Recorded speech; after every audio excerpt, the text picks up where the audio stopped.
आज आपणक पाखरे अनेक टंका अछि, दुई चारोटी गाड़ी अछि, आउ टाउन रे भल दुईटी बंगला अछि, रहिबा पई बड़ बड़ फ्लैट अछि।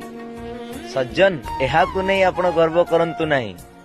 जेतेबेले आपण अंतिम समय आसीबो ना, कोनोसी जदि असुविधा रोग ग्रास करिवो ना, सेही समय रे आपणकर एई धन, एई गाड़ी, एई बंगला आपणकर केही मध्य साथ देबेनी।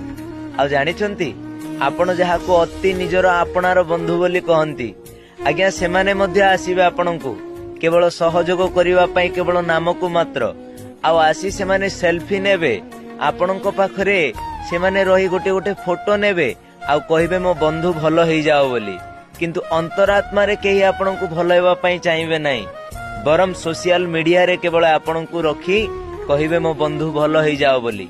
तेणु करी सज्जन, काहाकू विश्वास करिवो ए जगत रे, आउ काहेकि ए जगत रे अभिमान करिवो। तेणु करी बेଳ थाउ थाउ भगवानंकर होई भगवान को विश्वास करी, भगवानंकर नाम चिंता करी जीवन को अतिबाहित करो। राधे राधे।